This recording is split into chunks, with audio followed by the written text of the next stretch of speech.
Hey there, boys and girls. Today we're going to be doing the Fork Tower, Black Tower. Not sure about that name. We need to use green magic, clear without an ally being KO'd, and defeat it with an Esper. I asked some guys in the Discord to set Trance Terra for me. Obviously, if you have stronger mages and have access to better mage friends, go ahead and do that. I think physical would even work for this as long as like you one-shot the boss. We'll go over that in just a second. Then we're going to be taking his Seaguard. He's pretty much here to be our magic tank. He's got passive provoke.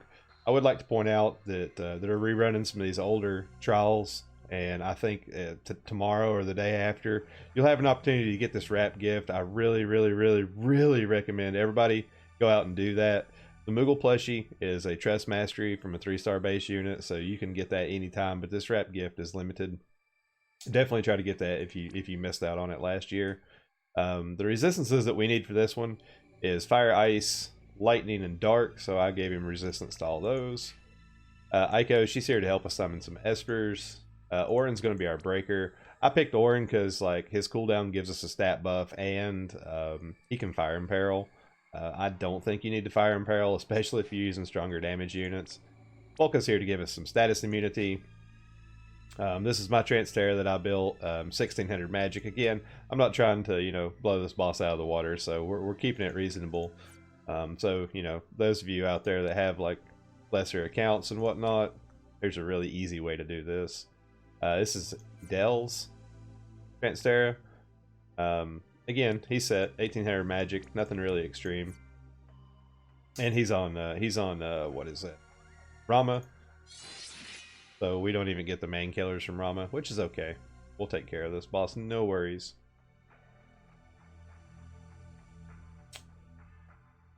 Alright, whenever the game decides to load, this boss has got a preemptive. He buffs his defense and spirit, and he puts a hit point region.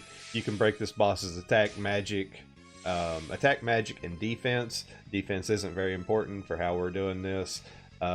This boss will counter melee attacks that he receives. He'll heal himself to full. Apparently that was a gimmick in Final Fantasy V. I haven't gotten far enough in Final Fantasy V to kind of deal with that, so I thought it was a pretty cool nod. And the motherfucker's wearing a carpet for like a robe, which is pretty interesting. I feel like, you know, I'm probably not going to lose my hair, but I do feel like this beard is kind of in my wheelhouse right here. So, you know, maybe if I was about 30 years older, I might look like this guy if I throw like a carpet on. Anyways, Seaguard is going to use Super Wink, so he magic covers. Aiko is going to come down here and get a Dispel. Take care of that. We're going to use Orin's cooldown. That's going to break the boss as well as give us a stat buff. And Folka is going to give us immunities. This boss does do stop, so we need to make sure we're protected against that. And I don't really want to start damaging the boss yet, so we'll just defend with these Trance Terras. We got to get that Esper bar filled up. The boss is neutral to all elements, so anything you want to use works. Alright, we'll get Aiko to come down here and get 4 maps. That should get us pretty close to an Esper bar. We're going to use Terra's full magical activation. That way she does some more damage next turn and we get our quad cast. With Seaguard, well, really anybody. Probably could even put it on, well, I got Folka on Bahamut. Can't do that. We'll use green magic with Orin, just in case you're not taking Seaguard. So you're taking, you know, Rain or Chow or somebody else. You got that covered. We'll defend with Folka, or Seaguard, and we'll just repeat with Folka.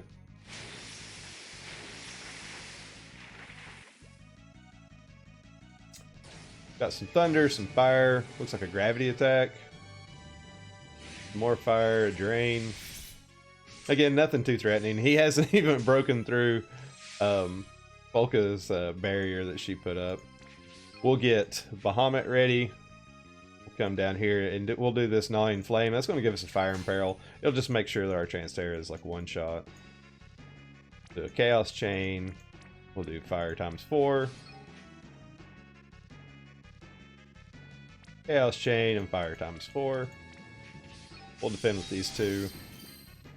We'll send everybody off. Always, whenever you're trying to finish with Bahamut, like send them off the same time as you do your chainers. That way he lands. It's a real easy way to always get a Bahamut kill. You could also probably put Diablos, like, because I don't think you need the killers, because probably most people's going to run in here with a really, really strong team. You probably put Diablos, because he takes like an eternity to finish.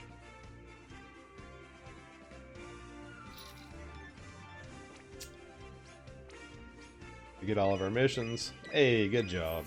Again, real easy boss. Like I said, I don't know how tanky he is if you hit him with melee. Like, I kind of wanted to try to do the fight as intended, so I didn't take a melee unit against him. But I do know that if you don't kill him, he'll full heal, and I think that's pretty neat. It's nice to get like the old game's mechanics back into, you know, FFBE when they do apply. Short and sweet. We had Moose this week. Took him out. This guy was pretty easy. I'm gonna be working on some more JP trials. Always remember, like, I'm streaming on Saturday. I actually forgot to like do an announcement last week. I took my family to the zoo, so I didn't stream last Saturday. Again, I apologize that I didn't announce it.